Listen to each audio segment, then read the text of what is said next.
process. Watch along as Dutch demonstrates his process to identify, capture, and create the types of images that, to his great fortune, have been accepted into international competitions. Dutch's education is a self-taught one, exploring all aspects of image making. When capturing an image, Dutch tries to see the final result before pressing the shutter. He believes that what we observe, feel, and experience forms the core of one of life's story. Part of his story is reflected in photographic images taken in an instant of time in his world, that here and now. The act of processing those images allows him to express how deeply, either with awe, joy, or sadness, those moments in time have affected him, his images, and how he tells his story. He has been photographing for his pleasure since the 1970s with large format cameras and some film and DSLRs. In 2014, he joined his first camera club, which evolved into becoming a member of many other clubs and photographic organizations. And he entered national competitions and made photographic presentations in many local clubs. His favorite subjects are architecture, primarily in New York City, abandoned buildings, and single exposure intentional camera movement. Definitely look up Dutch's work. He's amazing. All right, Dutch, take it away.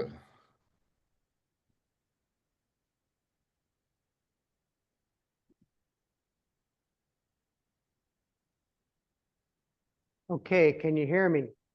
I can hear you. Okay, and I need the map. Okay, that sounds good.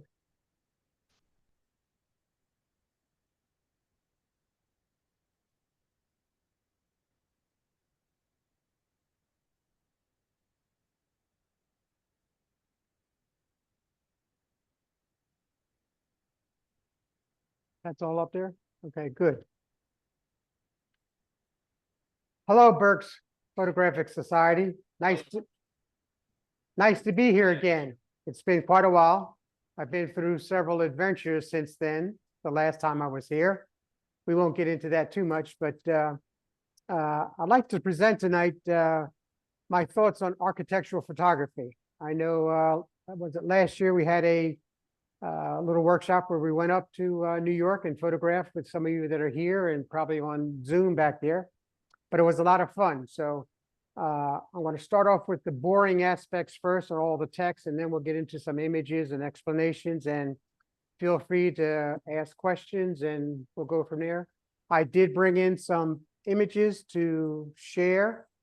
So it's always better if you come in rather than being on Zoom if you can. And we'll show them a little bit later on to everybody. So, okay, well, now we'll get started. Let me get the.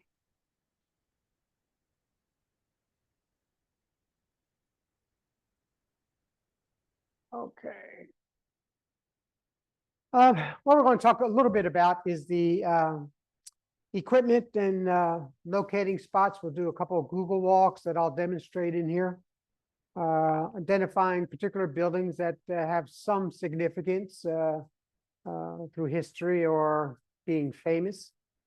And we'll look for different perspectives that we take on a particular building as we're walking through it. As most of you know here, I guess that I love New York City. I go up there frequently to photograph because New York City is more like a fluid city. It's always changing. New buildings always coming up or in a state of construction. There's one or two up there now that started back in about 2022 or so that are evolving, and I can't wait to get back up there. Oh, to photograph that particular building in what I call my style. The tools are the standard tools, you know, camera, whether it's analog or digital, a point and shoot. You can take a large format camera. That's what I used to use way back then. But now everything is a lot easier. I'm starting to use it, had an experiment with my cell phone. We'll talk a little bit about that, and I'll show you some images from that to see what you think about those. And I also have a drone that I've started to experiment with taking architectural images with. So those last two are just starting. So as they progress, we'll see how that goes and whether the images are suitable enough and whether they can eventually become fine art photography. Optional accessories, yeah. Sometimes I take a tripod up to New York City, although it's a real small one just for maybe photographing at night. Filters, I carry those around with me with my normal camera bag, including neutral density filters, because I love taking motion images. I do have a remote shutter release. I don't use it that often, but I'm more of a handheld manual person. So focus is manually done. I do use the zoom function in order to focus in on exactly what I want to make sharp. And I always carry extra batteries for me because I turn the Wi-Fi on my camera so I can have a location of where that image was taken so I can go back and look it up. But that drains your battery. So, and I'm a live view person, so I use the live view in the back of the camera. Memory cards. I think memory cards, you can get such a large amount of images on a card that anymore you don't have to carry a multitude of them. One or two is probably enough.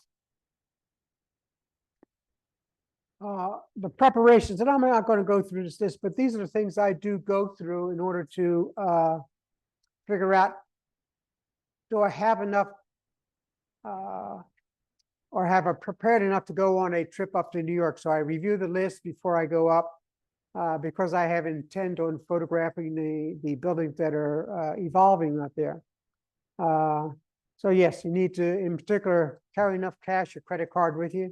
If you need to get around a little bit more, taxi cabs in New York are approximately $3 to get in, and then something like $1, $2 a mile. So, and an example of that is that the World Trade Center up to Central Park is 4 miles. So that trip is pretty much negligible. You get around it. I haven't been on a subway in quite some time, but you know, there's also Uber and those kind of things. Also, it's nice to know where the places are you could go to relieve yourself. And mostly some of the department stores, Dwayne, I forget Dwayne's last name, Dwayne Reed, thank you very much. You know, McDonald's and other those places, usually you can go in there and take care of that issue there. All that leads to is, do you have a plan or a purpose for going to photograph wherever that may be? And although my main thought is New York, you may decide to go to some other location, and really it doesn't matter where that is, either here locally or nationally in the United States or internationally. So, and we'll have some thoughts on how you may do that in the future if you want to go nationally and look at a particular place. Photographing a city's architecture is an experience that allows you to capture the essence and character of urban structures and landscapes. Whether you're a professional or enthusiast or a hobbyist, having a purpose and a solid plan is crucial to capturing compelling images. Here are my basic steps and considerations to prepare to capture images. And what I'm going to do primarily, mostly these will be images, not any text that you have to use, and we'll have a discussion about that. And if you do, again, have any questions, feel free to either raise your hand or I don't know how you do it on Zoom, whether there's a monitor for that, but that's fine too. Architecture typically now that I'm interested in is somewhat older architecture, as you'll see the Masonic Temple, which is located in Philadelphia. This particular image, I was standing in front of it and I took 2 images because it was so tall. So I merged the 2 images so I have the upper part and the lower part. And my particular style is to put this image into Photoshop, use the pen tool and create a path. And all those, I don't know what spires and fences up there, I took a pen tool and created paths for each one of those so I could eliminate the sky that was normally there and create my own sky in the background, which is just how I generally look at taking photographs of buildings and creating what I think they look better at, isolating them and getting rid of all what I call the debris around them, trees and other things that may impede. The other building next to that is the University of Pennsylvania Hospital, which was a brand new building. I discovered that one day standing on a bridge on South Street. I looked across the river and I said, "Oh, wow, look at that." And I saw the curve of that building up there, and I said, "Oh, I have to go over and see what that's like." If you guys are ever in the Philadelphia area and would like to visit some of these places, feel free to ask me about that, or who knows, I may be in the area available. If you want to meet up there, we can meet up there and see what that's like. But these buildings to me are like wow factors. I mean, I see them and then I look for a good perspective and I drive over and photograph it. Of course, New York City is my favorite place. And this one we passed during a workshop last year. This is the Bank of China. This is at 40th and Bryant Park. And I don't have a picture of the entire building, but sometimes I focus in on specific areas that are more prone to express what I think about that building. And this one to me was just the lines and the angles and the form and the cone shape that's part of the central part of the building. I've photographed this building probably, 50 to 75 times while I've visited New York. My brother lived there and I used to go to visit him a lot and wasn't far from where he lived. The next image over is the Park Place Tower, which is right near the Pace University and the entrance to the Brooklyn Bridge going over to the east side. Just the curves in the building itself and how the architects just sort of made it weave like there's, I don't know, a worm going through there, or who knows. It's just amazing to me how they come with these different designs and applications. And every time I go, there's something new and something different, as you'll see. Of course, there's always the standard Oculus down in New York City near the World Trade Center. And I've always loved the wings that come out of there that look like a phoenix rising out of the fire. So a more inclusive view of that is the one on the left, which happened during the workshop we did last year. And just while I was waiting for the others who were inside, because there's a lot to photograph inside this Oculus, I really enjoyed just separating that building out and getting the right angle, so not too much touched on the wing tips, and adding in that little light that I typically like to add into my images. One of the other discoveries I had, which is not a tall building, it's really just a single level, almost partly in the ground. I'm sorry, I flipped that too fast. Is on the right-hand side. That's the Irish, let me get the right name, Irish Hunger Memorial, which was built in 2001 over in Battery Park. And it's a single level building that is covered by sod and growth, and I don't know, it might have trees on it. I haven't been there in a while, but dedicated in honor of the people who suffered through the famine in Ireland in 1845 through 1852. I photographed this one at night because it lights up on the outside, and it's an interesting place to visit. So if you're up there, that is one of my suggestions to see. And nighttime to me is a better time to visit it. So, and it's right on the side of the East River. So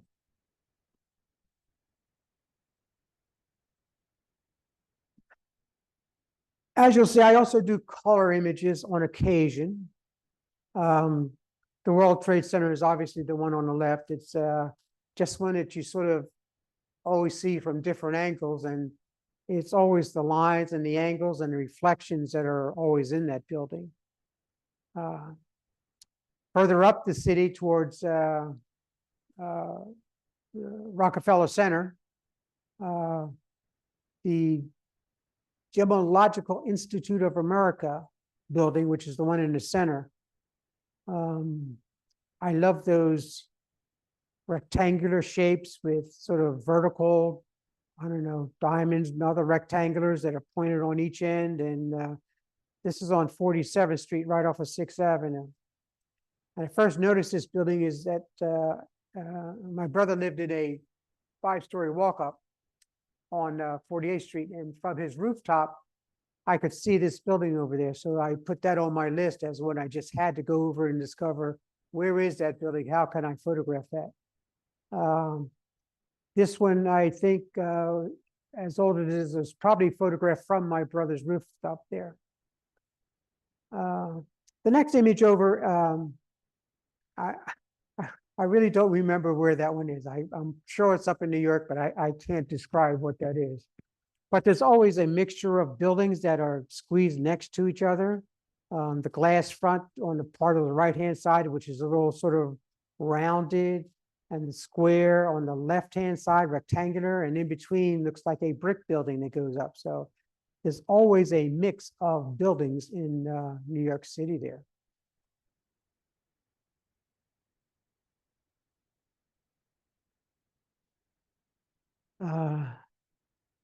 These two are located in Hudson Yards. Between these two buildings is the vessel. The vessel was closed down for several years because of people taking advantage of its height and using it for not good purposes, but to a means to an end, let's say. So they now have enclosed it with wire and mesh or so forth between the floors so that no one can climb over the walls there. But these buildings that I show in these two images are, again, the strong lines that go in different directions, the rectangles, the curves. I mean, I like architecture. At one time, I wanted to be an architect in my much younger years. So I did go out and fortunately I learned how to do CAD. So I CAD a lot of buildings that I see that I could actually measure, my house and friends' houses and different places that I have access to. So the lines are always just in me. Now we'd like to get to one of my favorite spots here. Whoops, I went the wrong way. One of the ways I do to research a building is I use Google Earth. Google Earth gives you a 3-dimensional look at the spots that you're selecting. This Google Earth image, you'll see that there are blue stripes around the roadways. That blue stripes allows you to click on that particular spot and get a street level view of that particular building. This 3D image is one in particular. It's a favorite of mine because the building on the far right, which is known as the BIG Tetrahedron building on 57th Street. BIG is the company that actually built it. I don't know. I think it's the architect's name is B and I and G. So, but it's called the Tetrahedron building. I saw this building once, probably on Instagram. I said, wow, that's a really nice building. So I didn't know where that was, but I searched around. It did say it was from New York. So I did lots of searches and looked all around and eventually found this building. So I went up to New York. I said, oh, I'm going to photograph that. So initially, on the left-hand side is the street view. It's a narrow street. It's not easy to get a good image of it. The building is metallic. So if you're photographing it on a sunny day, that metal just shines and there's no texture or anything in that building at all. So that's why I said preparation before going up. If you have a particular building you want to photograph, it is nice to know, I guess, what it's made of, what shadows may be cast on it, because this one is next to a building that does, depending on the time of day, cast a shadow on the far right-hand side of it, which I'll be able to explain a little bit more later. But as I looked at Google Earth, the previous image, I also noticed that there was a back street. So I went around the back of the building with Google and Google Maps view at the street level. And the image on the right-hand side is the back. So you see those windows are all sort of stuck out on an image, stuck out on an angle, I'm sorry, which was really interesting to me. So now I want to go back again, probably my 100th time or so, and walk the back street and photograph directly up so I can see those angles jutting out and place them against a dark sky with maybe some line in the background. So the more I see a building and discover something about a building, especially New York, obviously, I love to go back and redo something or improve what I've done before. And what I do consider as an improvement is this particular image, which is the same building, the BIG tetrahedron. But this one I photographed from Weehawken. In Weehawken, there is a place called the City Drive, and it's like a park area for the apartment buildings that are in that particular area. And what's associated with, I mean, you could do dog walking and sit there and contemplate, read haikus and those kind of things. But there's plenty of space to set up a tripod and take a timed image of this particular building. Now, as you'll see, there is light at that building that's relatively bright. This was a relatively cloudy day, so there wasn't as much high intensity whites reflecting off of that building. And the time I took this, there wasn't any shadow from the building that's across the street from it. So I wound up being able to get a sort of nice image of that without the hazards of shadows and extreme whites on the building without any texture.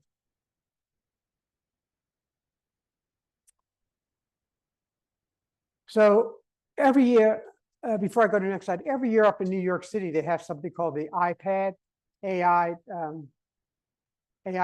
which is the Association of International Photographic Art Dealers.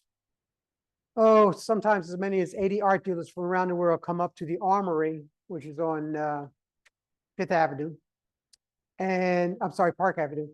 And in the Armory, they display and have the artwork photographic artworks that's in their gallery.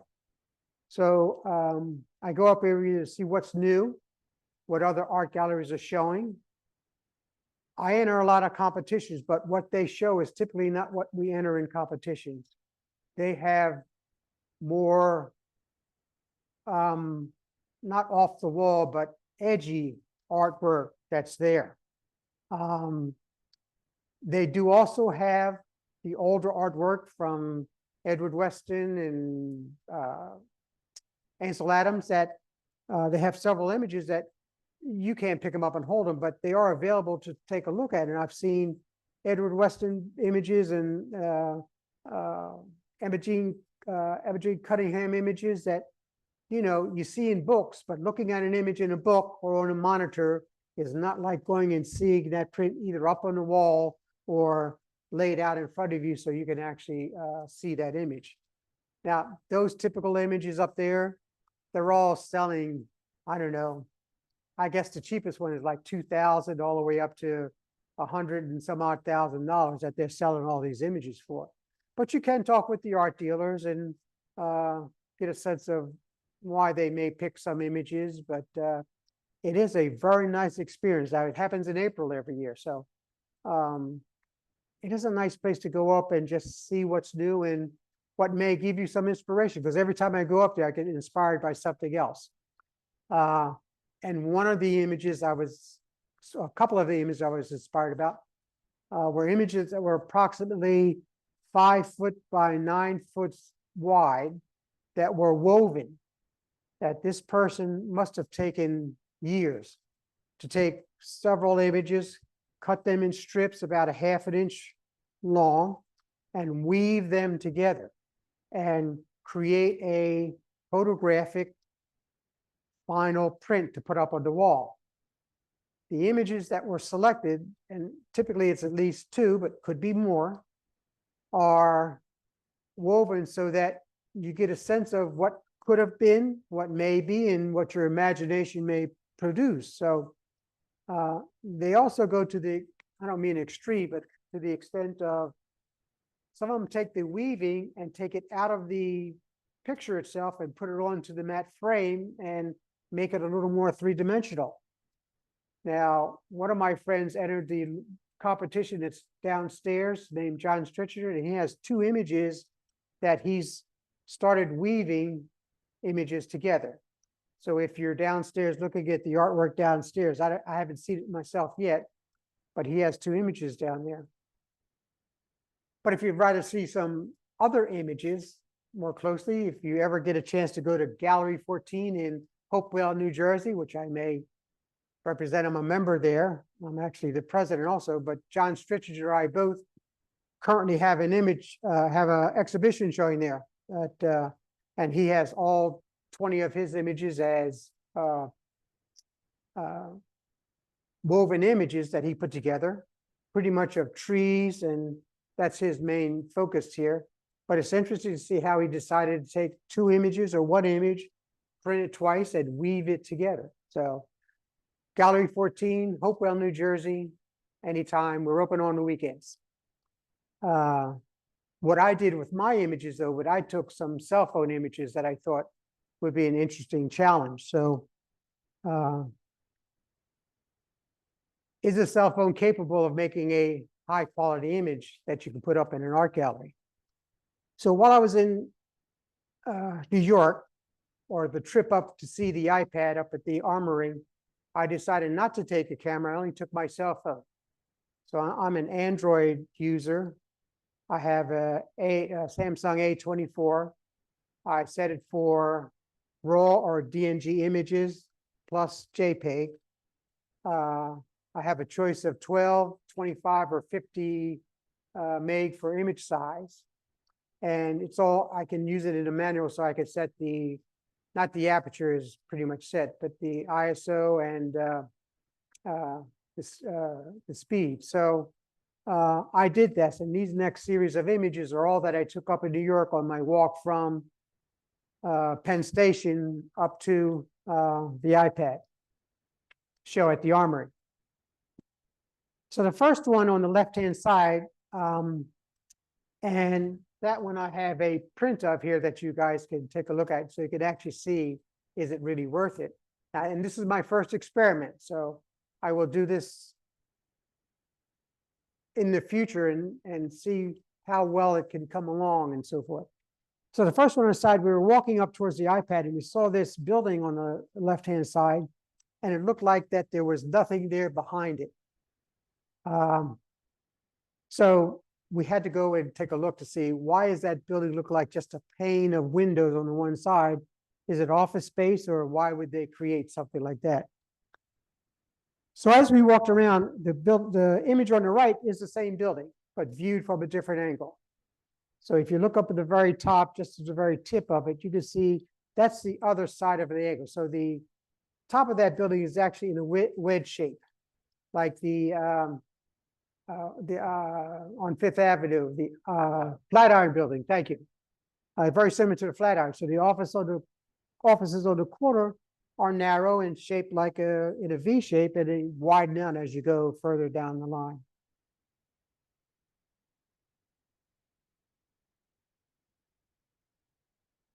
Again, just really walking New York City, all up around the Park Avenue and Lexington and 51st, 52nd, 53rd, and further up. All kind of different buildings that really inspire you. You look at, they have reflections in them. Now, one other thing I would say is that for my images out of a cell phone, I only processed them in Lightroom. I didn't do anything special with them because I'm looking to see how the actual image comes out of the iPhone. Well, I use a Samsung Android, but it actually comes out of the phone. So yes, eventually I will probably take them into Photoshop, maybe some of the future ones I do, and do the normal black and white. That seems to be my standard style of doing a image there. But I put several of these images up here so you guys can see, and I'd like feedback to say that yes, they have that potential, or no, they really are bad, or whatever. I have thick skin, so you can't hurt my feelings. Just give me your fair analysis of what you're actually seeing here. The building on the right is near the part of the Hue cafeteria section. There's a cafeteria below, so we had lunch there, and after we left the iPad, and just what can I say? The triangle shape up top, the lines that lead up to that are just, it just makes me crazy. Every time I see that, I have to look at that and say, oh, I have to take a picture of that. And yes, I didn't take multiple images. All these phone cell shots are single images that I photographed it and then went on. I didn't try to another angle. These are the original parts that I saw.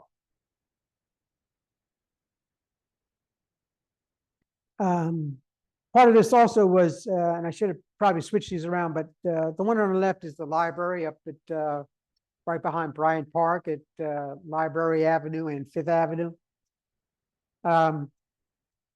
Just the reflections on the wall and that made circles, and the columns, that they all just spoke to me there. On the right-hand side is the cafeteria we ate in at. That's why I say I probably should have switched them around. Ate it up at the Hue building that has the cafeteria down the bottom. But those lights just looked like they were raining down on all the people that were eating in that building. Oops, wrong direction. There you go. So the four at the top are the other images I took with the cell phone while I was up there. And there are more up at the exhibition in Gallery 14. But you'll see on the left, every time I go up New York, it's probably I will pass by Bryant Park and take a picture of the Bank of China, which is one of my favorite buildings, obviously. So the next building over is still under construction, and that's the one I indicated was being constructed in 2022, started to, and I'm waiting for it to finish so I could walk completely around the building and view it as several different angles and perspectives and photograph that. Of course, walking around in New York, there's always some building, some reflection, some line or shape or form that just grabs your attention if you like architecture, and you just have to photograph it. The three images on the bottom, the one on the left is at Fort Lee, New Jersey. Now, I was driving, not when I actually took the picture, but I was getting ready to enter enter the Fort Washington Bridge, and traffic was at a standstill. So my car, sunroof,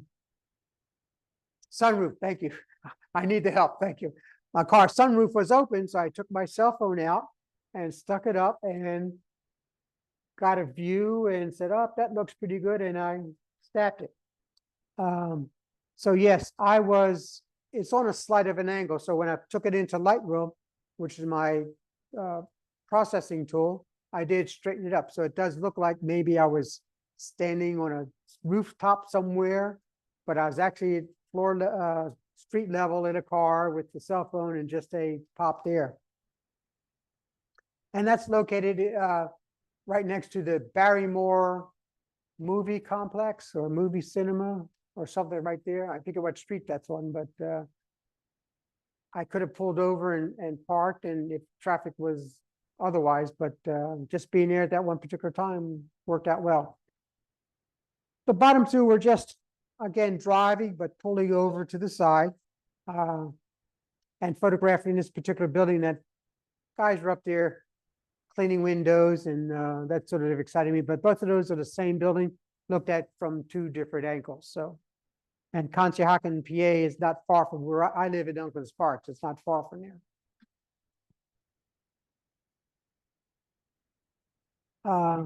Many years ago, I went down to Washington, D.C., and these are older images that I've updated. I sometimes go back to my older images that I photographed in architecture. These were 2015, I think, or 2016. And just building that I just really enjoyed viewing. So the image on the left and the middle image are the same building looked at from two different angles. I would say that the building on the left looks like there's windows or glass on each side there. But that's not, that's just the way I selected and made a gradient so that it looked like glass and put black around it. So it looked like it was a large, thick glass sheet. So I did that one in Photoshop, but I just love the pen tool and I make paths on almost every image I take there. So it's just a lot of fun. And the color one on the right is just a building I saw that just unusual with the blue sort of rooftop, I don't know, fixture that they put in there to make the building look good or something like that. So every year I used to go up to they haven't done it in several years since COVID, but the New England Camera Club Council, they have an annual event for 3 or 4 days. You go up and photograph an event, you photograph models, you photograph around the town. So the first one was a building that I photographed up there that just looked interesting to me. Yes, photoshopped in the pen tool and separated everything out of there so I could create my particular style of background. The middle image is the original image that I saw. It's not the one that I finalized at the end, but that building just looked so unique to me with the pointed top and the angles and the sides that I said, oh, I have to come back and photograph. So a following year, I mean, the original was done probably in 2017 or so.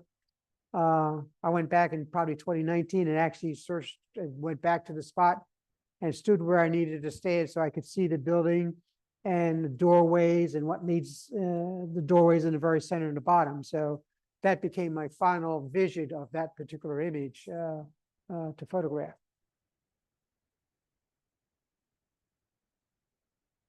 I'm sure probably many of you have been to the Robbinsville, to the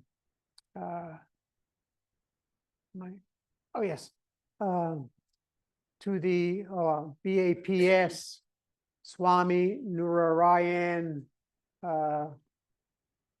temple. I forget the last word and how to pronounce that, but it's absolutely wonderful place to visit. I went during the week. There were probably 100 people there. I had a tripod, and the staff around who are there circling around watching the people who are attending are there primarily to keep the kids from climbing up on the monuments and the structures and all that kind of stuff. Otherwise, it really was pretty interesting to go. There are times, I think, when people go up and down the steps, the image on the left-hand side. But I also came up with another vision for it, just floating in the air or floating on water or floating anywhere. And that's why I decided to do the second image on the right-hand side there. So, and I did bring that picture up so you could actually see the actual print that I did and compare it to what you see on the monitor. A few years ago, we were up in Allentown, several of us, I think,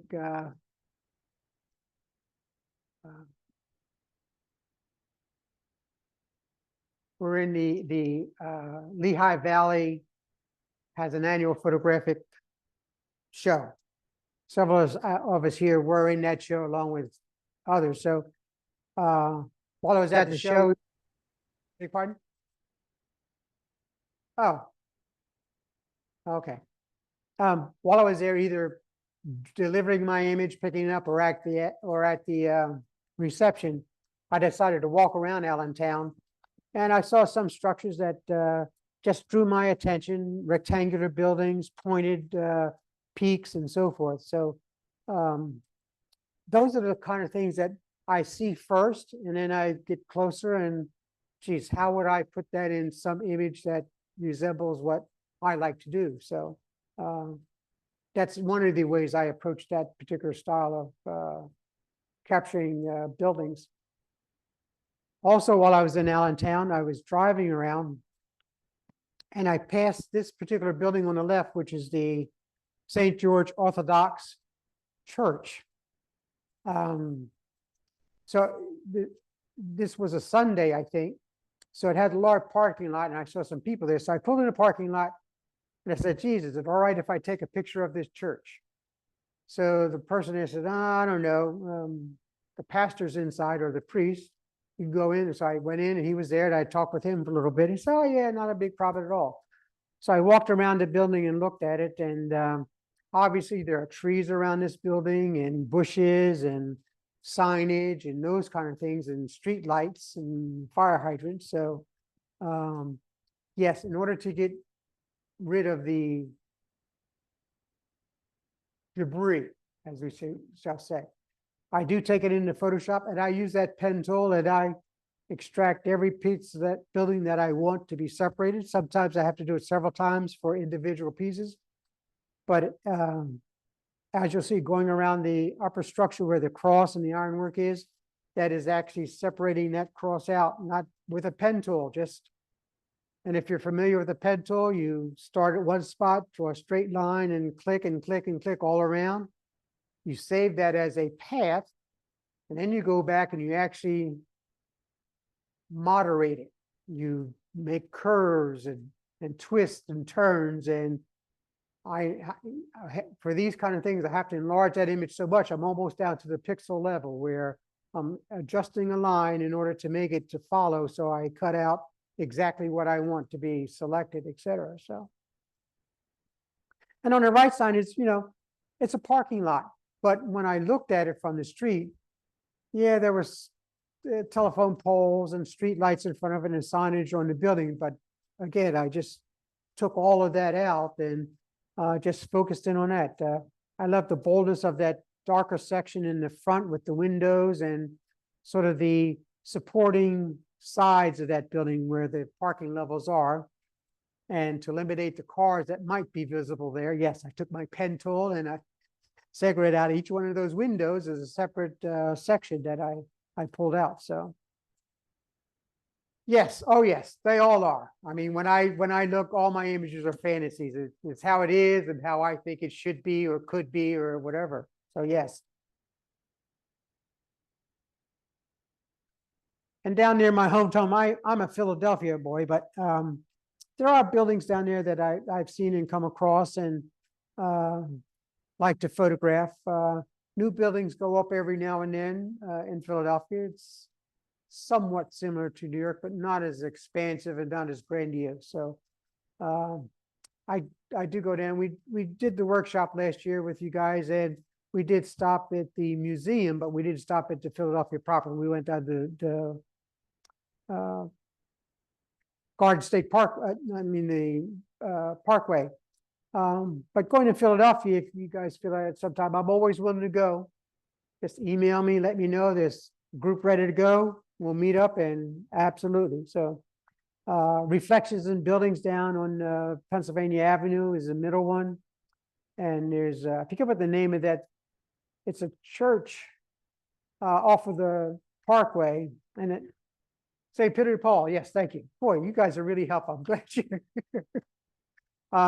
St. Peter's Paul and the building behind it. And it's just a light reflecting off of something and reflecting onto the building behind it that really took my attention and said,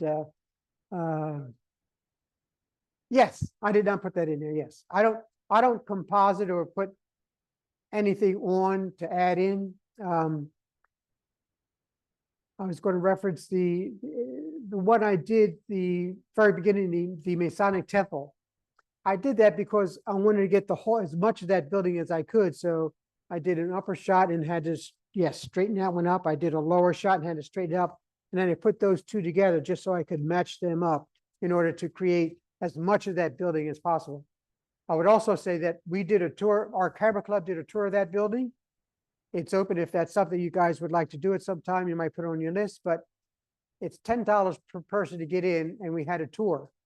So after the tour, we asked the person behind the desk, would you do tours for photo clubs, or can we get into photograph? They said, sure. So they arranged for us to come in during their regular hours, and it's a walk-in. You could just walk in and go in there. But they actually gave us access to walk without a guide throughout the whole building. So the Masonic Temple is, it's the second largest, I think, in the world. There's one other bigger than that. So it's a fat marble, and it's fantastic. So if you ever want to go there, you're in Philadelphia, it's right across from City Hall, which is another nice building to try to look at when you're in Philadelphia. You might want to put that on your list. Of course, also in Philadelphia is the image on the left is called the Intrepid Building, after the Intrepid ship. And there's probably many trees around that, cars parking and so forth. So I eliminated all that. This is at the beginning of the Navy Yard. You drive in, turn to the left, and amongst all the buildings, not a Holiday Inn, a Hampton Inn down there, which is the starting point. But this is on Intrepid Boulevard with the Intrepid Building, and that's really pretty nice. Now, all those windows, yes, I separated out all the windows so I could do a gradient to give them some flash, and I added gradients in the building so that you see the light goes sort of like in a V shape, just to get the eye to wander through the building and so forth. So the building on the right is at the Ben Franklin Bridge. It's a little apartment complex, but from this particular angle, it's just the light windows and the dark, I guess, structure that's around these particular windows and so forth that really got me excited. And you can walk the bridge dusk to dawn, no tripods, but because there is an officer who drives a little cart up and down and will let you know that, no, you can't do that. So I photographed that area many times. So it's a nice place to go. I live in Elkins Park, and a few blocks away from me is the Beth Shalom Synagogue. It's a Frank Lloyd Wright building. I have a friend who's part of the Princeton Photography Club, and I'm a member there too. And we exchange and critique each other's images. So he was there one day and did it at 12 o'clock daytime in color.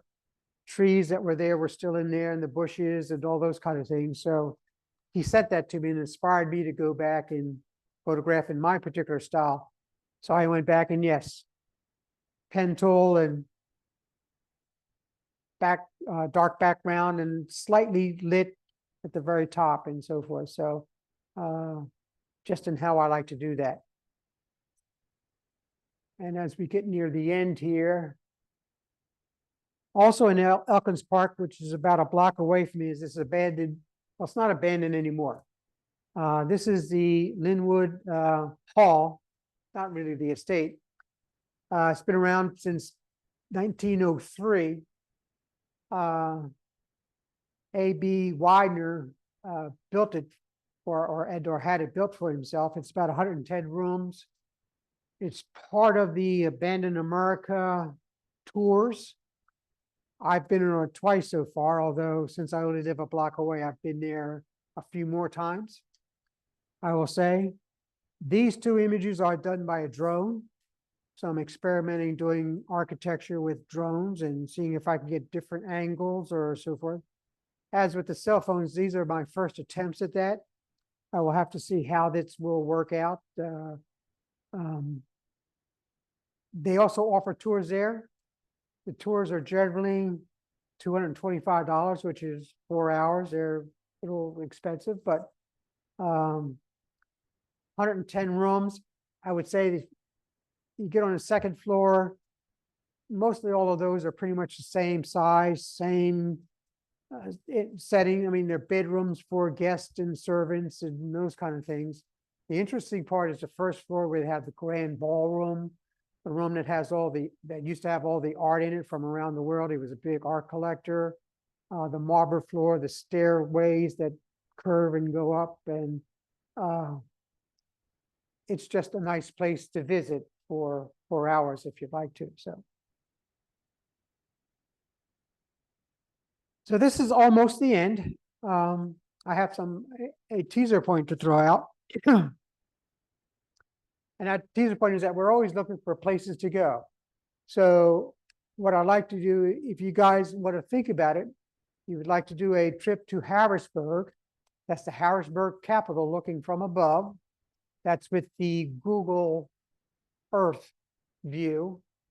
On the right-hand side is the view of the actual capital from this particular side, which is the view that you would see if you were standing at the very bottom of the picture on the left. So I did some searching with Google Maps, and there are many buildings around it that are architecturally wonderful to look at and to photograph. So I'm throwing there out, as a possibility if you guys would like to do that. Listen, I'm up for Harrisburg, New York, Allentown. It really doesn't matter. If there's architecture there, I'm ready to actually photograph it and walk with people and share whatever experiences I have with you guys. So you guys can think about that. And that's pretty much the end. Does anybody have any questions? Thank you. I did a lot of talking. My voice may be hoarse, but does anybody have any questions? Okay. What makes you grab the cell phone or your camera? Is it just what you have on hand? No, I grabbed the camera because I'm a puzzler, and I do the Rubik's Cube. I'm up to the 4 cube now. I did a New York Times crossword puzzle. I did that in ink. So I challenged myself just to find something new or a different way to do different things. So when I knew I was going to go up to the iPad, and I said, I don't really want to carry a camera up there. I'm going to be in the building. I don't want them to take my bag away from me and store it anywhere. So I said, I got this camera, it has raw images that I can take. Let me see what this can do for taking images of architecture in New York. So I purposely decided to leave the camera at home and just take the cell phone. So it is a thing that somebody will say, well, you can't do something. Then to me, that's a challenge to see, well, let me see if that can be done and try to do that. So it's just my approach to how I do things. So if you say, well, you can't go to Harrisburg, then I'm gonna tell you that, yeah, we could go to Harrisburg. So you throw the gauntlet down, I'm generally willing to accept it. I'm old enough to have done some things, and I want to keep my life active and busy and working. So, yes.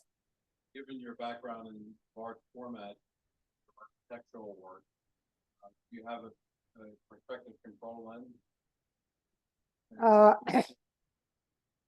Well, no, what I use is that it may, the question was, do I have a perspective control lens? The answer is no. What I use on my camera is live view, which gives me that sense of using a view camera, because that's how you do a view camera, looking at the screen on the back. Yes, the image of the view camera is upside down and reverse, but I also use a dynamic symmetry graph on the back that I created so that I can pre-visualize it. It's trying to teach my brain to think this way, how lines interact, where the lines intersect, but I've made this diagram on the back of the view of my camera, live view, how those lines become the important parts typically of an image. It's nothing that it's something I'm trying to teach my brain to think about, not something I'm trying to use that I can only do it in that particular way, if that makes any sense to you. So I'm always willing to try new things just to see how they work. Yes. It's really, it's dynamic symmetry is similar to the rule of thirds. You know, they draw the two lines to make an image into thirds. Dynamic symmetry, and the other one is harmonic armature, are things that painters and then photographers use to actually analyze a print and see where these lines that intersect typically should point to the most dynamic parts of your image or the brightest part of your image, so that because that's how the eye looks at an image. So it's technical, and I believe everything in life is numbers eventually, but so somebody sort of invented this, and this goes back probably centuries or more for painters. And it's just something I'm trying to teach my brain to always check to make sure, are you seeing lines and angles, and where do they intersect? Is that something that's important to look at? So.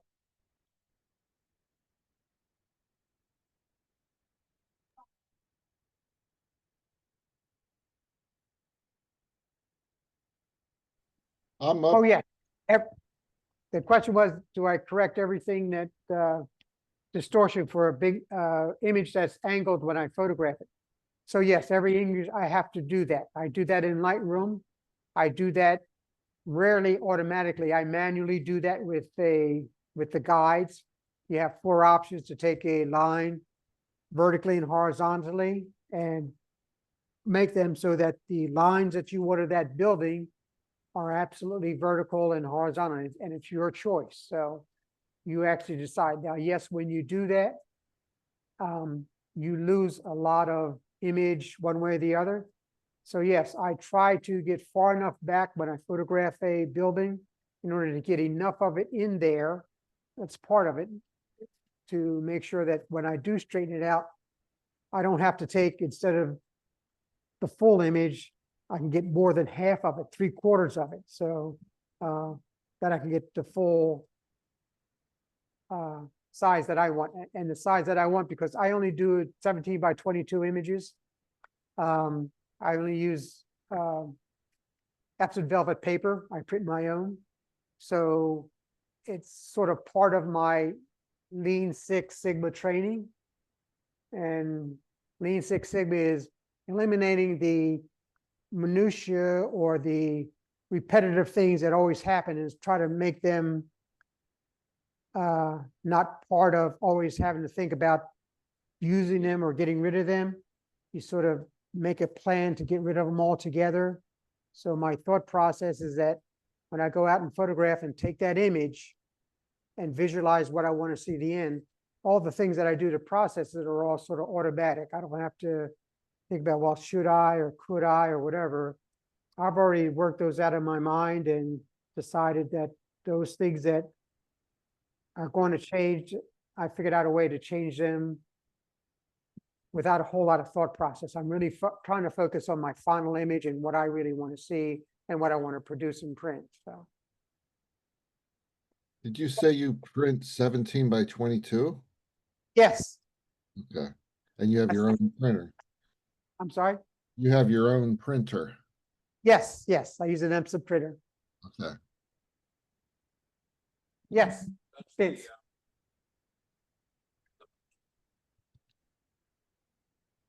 The opposite question in reference or about perspective control. Do you distort an angle, say the Intrepid building? I know that has a shape to it.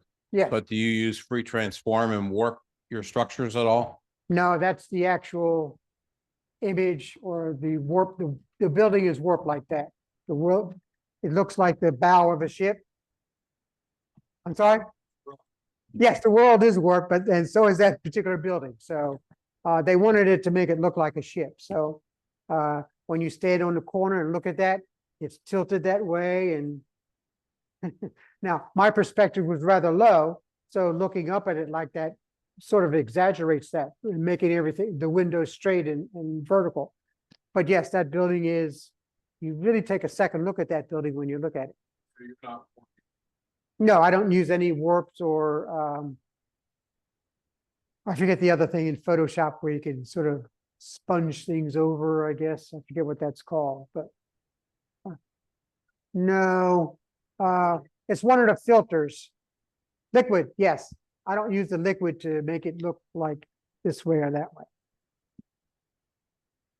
All right, Dutch, I have a question. It's Marshall here at the Goggle Works, and I was just wondering what other places? I'm sure, you might have been down to DC. There's plenty of places down there. And are there any other towns or places around here that you really would like to go back to again, or you keep going back? Well, I will go back to Allentown because they do have some interesting buildings there. I think every place you go to has wonderful images to photograph. You sort of have to look. I was recently last week down to Wilson, North Carolina to a photography exhibition called Eyes on Main Street, where they put up 100 images around the city. Each image is they're documentary street photography type images from around the world, and the artist who makes them come in. And it's a small town. It's I don't want to say rural, but it's probably 4 or 5 blocks long, maybe 3 blocks wide is the actual downtown center of it. But around the city, they put all these images up on the wall. But they're building new buildings there. There's some of the older structures. I mean, you don't have to go to New York City and just photograph the brand new buildings. I photographed the Masonic Temple in Philadelphia, but City Hall is another good one to photograph. Along the Parkway, there's all the museums that are there, museum type buildings. The Art Museum in Philadelphia is a wonderful place to photograph, and I photographed that before. New York typically, though, has an evolving architecture that just brings me back to there all the time. So any city I go to, I mean, here in Reading, I was here, 2017, 2018, going to concert and so forth, but I love the building on the corner with the curved silver arm. I forget what that's called, but I photographed that from many different angles. And the hotel I stayed in was an old hotel further up the street here and to the left. And I don't remember what the name of it. Beg pardon? It may have been the Abe Lincoln because it had a lot of old railings and curved entranceways in the lobby and those kind of things. So,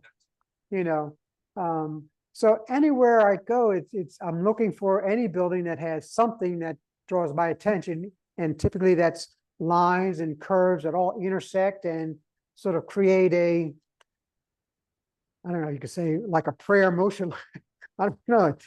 It aims and goes up. So, that's what attracts me. Any city. So, like I say, I'd even go out to Lancaster County to the Amish area and see what I could find out there. I'm sure there's buildings out there that Lancaster, yes. So anywhere, even in another country. So that's why Google Earth is good. So if you're planning to go afar, you could do a Google Earth and see what kind of architecture. If you're not even into architecture, there's other things you can look at to say, oh yes, I want to go visit that spot and see what that's like there in photograph with purpose and intent. So.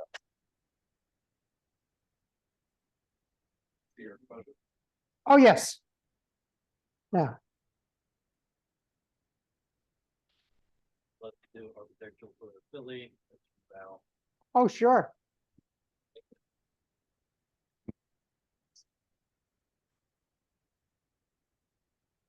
Okay. Let's put this down to Philly though. It was a lot of fun. Yeah. It was.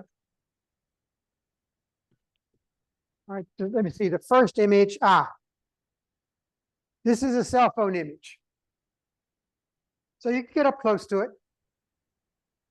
You can feel the mat. The mat was harmed. I hang, as they call, naked. So I don't use glass because I don't like the reflection and it's lighter in weight. So this mat was damaged. So I repaired it somewhat, a couple of first attempts, and then I sprayed it. I sprayed it with a textural paint. So.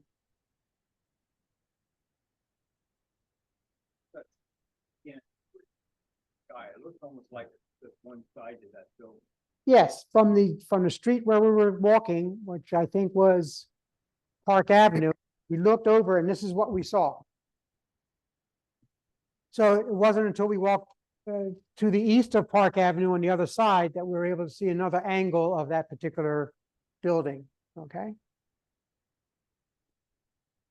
Let me just set this here, if I may. You're good. Oops. Yes. Those are right off the camera. They go into Lightroom. And I use the normal, the basic stuff that you use for tone control, light balance, and, you know, you can, the highlights and darks and those kind of things on that right-hand side panel. One of the things I have played with that I saw one artist do is that at the very bottom on the right-hand side is the calibrate module.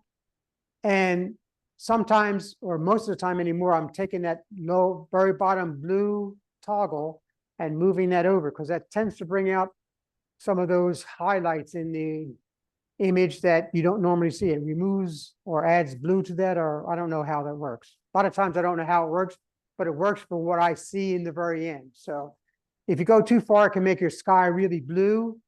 But as you move it over, just watch your midtones sort of bold up and that kind of thing. And the Lightroom on the right-hand side, the very bottom module is called the calibration. And there's red, green, and blue. RGB. The blue one's on the very bottom. And the very bottom, it might be the saturation on the very bottom. So I think, but that's the one that I just play with a little bit just to see how it brings, especially with images that are landscapes that are taken in the field or with flowers or greenery, forest, or whatever. Like you see, really pop out with that.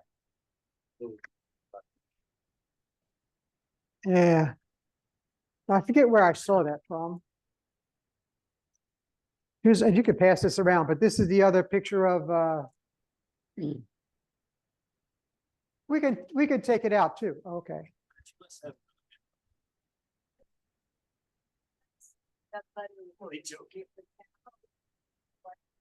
Yes, out of this one. This is a no, just a straight shot out of there. That's why you see some of these. There are parts of the other buildings that are in there because I didn't take those out. Normally I would.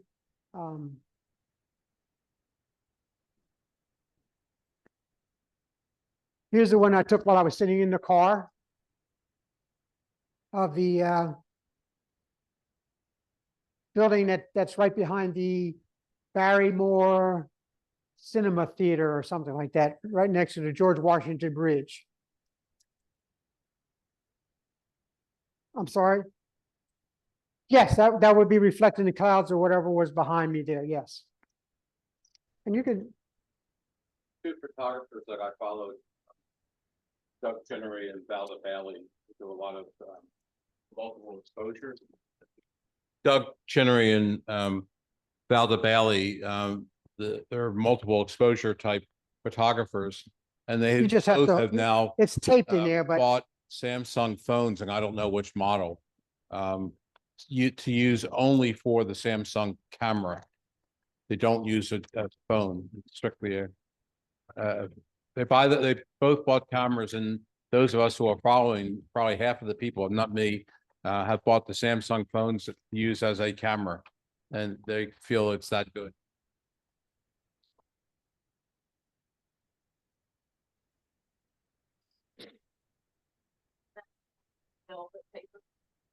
yes, it's the only paper I had. Yes. You can take it out of there just so you can see and without the glare.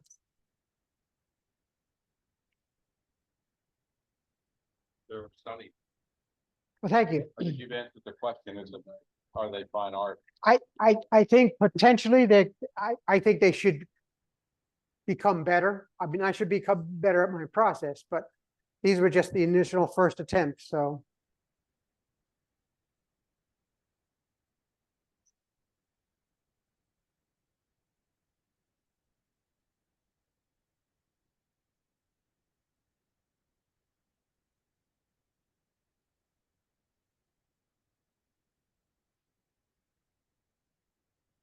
Like a pastel feel to it, to me, almost like a watercolor. Yeah, some turn out that way.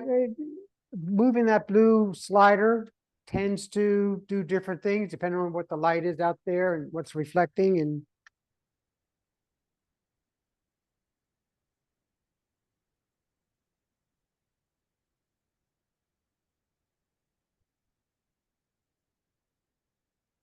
And this was the very first one that's on my What's the image, but this is one of my favorite images.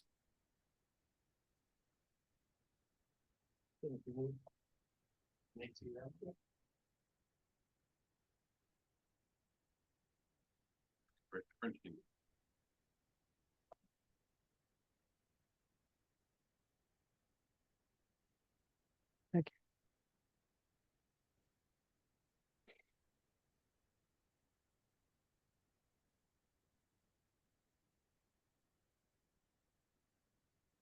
It's great to see the finished product, not just on the computer screen. When I do these, I like to bring them, so. Absolutely.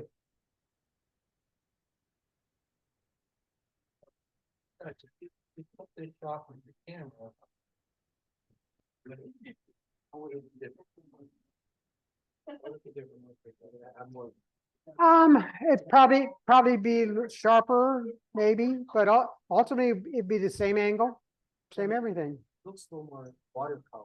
Yeah, that's what I said. So.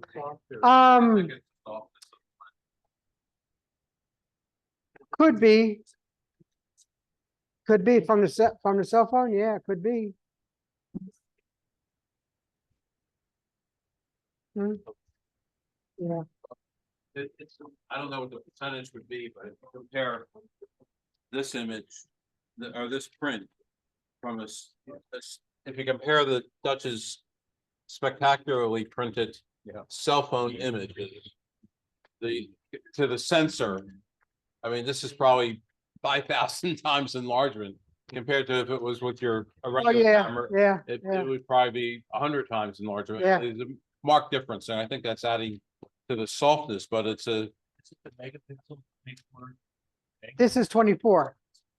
But it's, Yes, but it's such a- 2 millimeters, right? but it's possible that it has a 50 meg in there, which I haven't used, so I don't know how that'll turn out.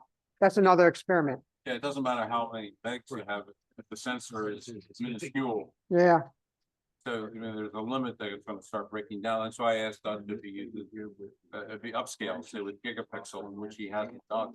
no. Yes, in the future, I may do that depending on what kind of final output I. Jay, you should be here. You should see these images. Yeah, I should. You should drive over sometime. I will, but I'm not retired. I get up at 4:30 in the morning. So do I. I'm retired. I don't have as far to drive. But what we're seeing is Okay, what the phone camera can do. Demonstration. And it looks really, it looks very artsy when he prints it from his phone. wow, Upscaling them. It almost looks like a watercolor painting. okay, Now, putting them. Detail is there, but it just, it looks, because Wow. he blows it up so big from that small sensor, it looks real soft and watercolor. yeah, Very cool. yeah, These prints are gorgeous. thank you. And I'm touching it now. I'm touching it, Jay. I'm touching it. I'm touching this print. Hey, Dutch, when you hang them up long term, do you put glass over them or just hang them like that? I'm sorry, say again? Do you hang them always without glass, or do you ever print on another surface like canvas or anything? I just started trying canvas because I'm doing a different frame and different size, and yes, I'm trying to see if I can do that, yes. But that's the only other difference I'm doing for right now. And that is Epson canvas, and I'm sort of putting together my own canvas frame, so it floats. Yes. Oh, I'm sorry. I'm untrained, but Museum glass avoids the reflection, but it's crazy expensive. say that again. Museum glass would suit you better, but it's just crazy expensive.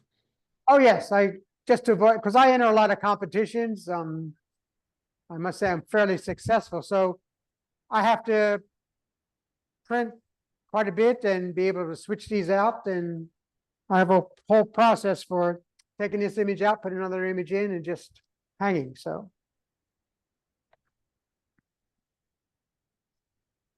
That was great. you got your raw up? Can you get a raw image on yours?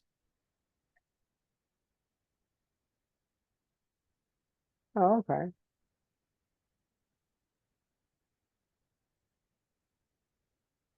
Well, thank you, everyone.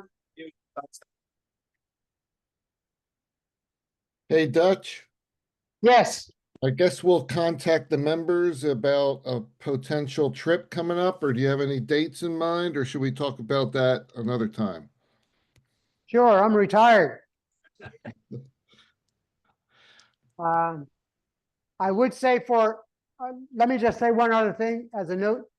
For getting into the Capitol building in Harrisburg, you have more access during the week, which means that you can go down some of the hallways and so forth, if you wanted to do that into some of the rooms where they have their proceedings.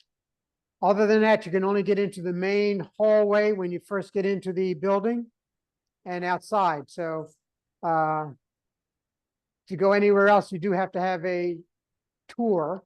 So there are some, things we have to work out, but I'm ready. Okay, I'll email you. Okay. Thanks, Dutch. Okay, sure.